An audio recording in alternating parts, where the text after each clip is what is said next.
Hello everyone, my name is Ethan, and I'm a freelance writer living in Austin, Texas.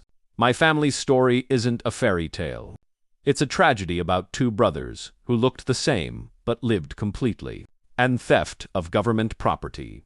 My own brother snarled, his breath hot and bitter against my ear. Then crack. My face hit the marble floor of our Grandma Margaret's dining room. Forks clattered. Silence dropped like a curtain. His knee pinned my back. The chandelier above spun in my blurred vision. I tasted blood not from my mouth but from my heart. Because the man pressing me into the floor wasn't just an officer. He was my twin, my mirror, my betrayer. And he knew exactly what he was doing. Before the uniform, before the badge, before the cold eyes and clipped words, there was Liam.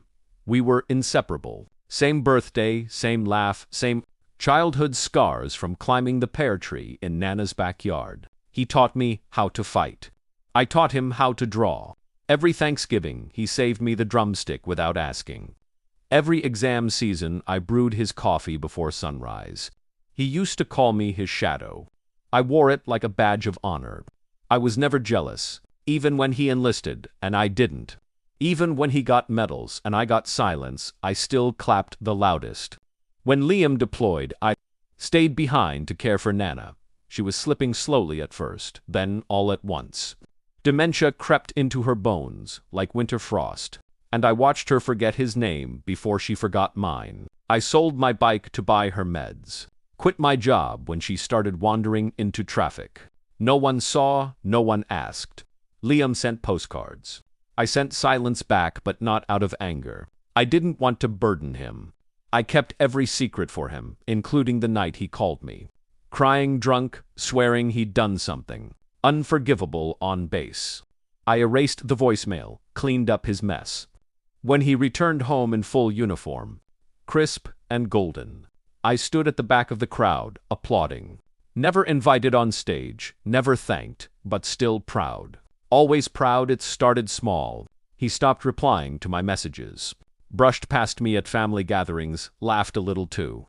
Loudly, when someone made a joke at my expense. Then one day I caught him in Nana's study, rifling through drawers. Her old military commendation, letters R. Grandfather's dog tags, even my forged service papers I'd written as therapy, never mailed. He held them like they were poison. "You sick freak," he spat. "You want this life so bad you're willing to fake it." I didn't respond. I just watched him. He took the papers, walked out. A week later, my landlord said someone had reported me for claiming stolen valor. My work laptop vanished, and then the cops started calling. Liam never answered my voicemails. Nana had long stopped recognizing either of us. The worst part, I still believed he'd come clean. The final nail was an email from his CO. It wasn't addressed to me, but it had my name on it. Twisted, mangled into a lie. Liam claimed I was using his image, his credentials, to run scams. Attached were doctored screenshots, but I recognized my own handwriting in the background of one photo. He had used the therapy papers I wrote as evidence. And then I remembered something he said when we were 17. The best way to kill someone is to make them feel invisible first. It hit me in that moment how long he'd been building this. How long I'd been letting him. I stopped waiting for justice, and I started preparing for it. It took weeks. I tracked the IP addresses that sent the anonymous tips, all linked to a VPN he paid for using our old shared Amazon account. I recorded Nana, the rare lucid days where she'd whisper, "Liam's not like you. You never left me." I compiled texts, emails, receipts. Then I waited for the one place he couldn't wear a badge. Nana's 92nd birthday. Everyone would be there. Extended family, her old friends. Reporters doing a human interest piece on the officer grandson who came home. I RSVP'd, last minute. He wouldn't expect me.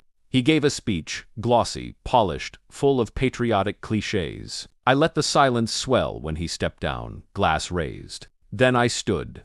I read the email, played the voicemail. He forgot I saved the one with the slurred confession about what he did overseas. I laid out the documents side by side. My real therapy notes beside his edited versions. Gasps. Nana blinked at me like she remembered who I was. Liam didn't yell. He lunged, and that's how his knee ended up in my back. That's how the room fell silent. Not because of the accusation, but because deep down they knew. They pulled him off me. Handcuffs came later, but not from him. From the real officers he once called brothers. Turns out lying to your CO has consequences even if you're family. Especially if you're family. Nana passed 3 weeks later, peacefully. I gave the eulogy. Her eyes stayed open just long enough to hear my voice again. I still have the scars on my face, and one across my heart.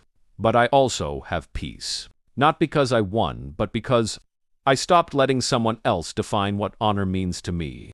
And silence. Sometimes it's not surrender. Sometimes it's the sound of a blade being sharpened.